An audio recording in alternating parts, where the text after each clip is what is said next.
और अब खबरें विस्तार से।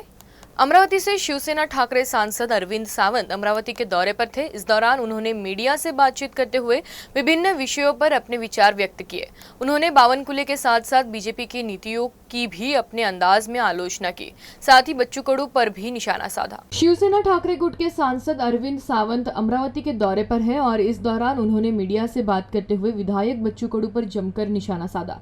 कहा कि बच्चू कडू सख्त विधायक है, लेकिन उनका रुख सख्त नहीं है। वो कहते कुछ और करते कुछ और। संध्याकाळी काय करतील ते सांगा।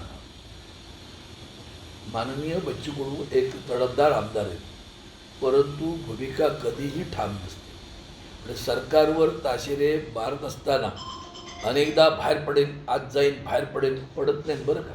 संध्याकाळी कॉम्प्रोमाइज होते, त्यामुळे ते संध्याकाळी काय करतील त्याच्यानंतर मला सांगा।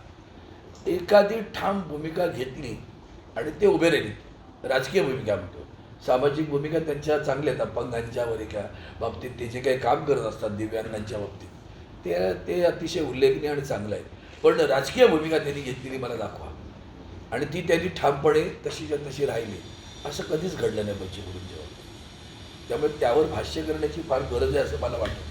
अरविंद सावंत ने भाजपा प्रदेश अध्यक्ष पर जोरदार निशाना साधा। साथ ही कहा कि भाजपा पहले अपने सहयोगी दलों की भूमिका को देखे, फिर विपक्ष की भूमिका पर सवाल करे। खुळे आहे ना तो, कशाला बोलतो त्याच्यावर जातो? त्याला म्हणून पहिलं बिल वाचलंय का विचार आधी, मग त्याला म्हणावं हिंदूंच्या मंदिरांच्या जागा, अयोध्याच्या जागेपासून अनेक विषय आहेत, ज्या जागा बळकावल्या, विकल्या, चढ्या भावानी कोणी घेतल्या, त्या सगळ्या काढा ना, पहिलं ते पण काढा।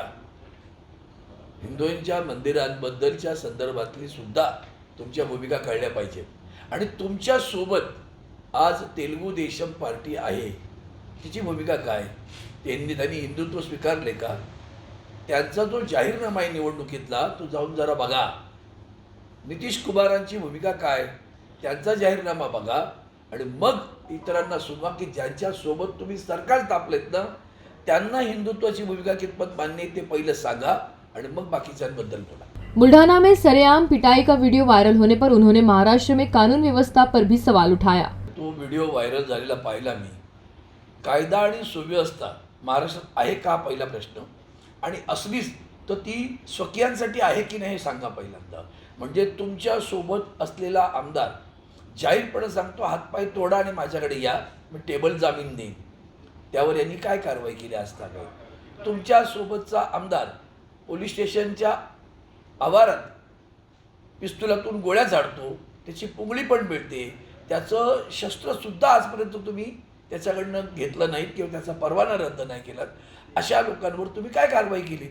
म्हणून कायदा आणि सुव्यवस्था जो काय, उदाहरणार्थ त्यांची ईडी आवडती लाडकी बहीण, त्या लाडक्या बहिणीने आजपर्यंत ज्या धाडी टाकल्या त्यामध्ये भाजप धुये धुलाय, धुतल्या तांदळासारखे आहेत असं संबंध देशभर दाखवता, आणि विरोधी पक्षाच्या नेत्यांवर जेव्हा कारवाई करता तेव्हा पाहिल्यानंतर ही घटना त्यांच्यासाठी अतिशय छोटी मोठी असेल।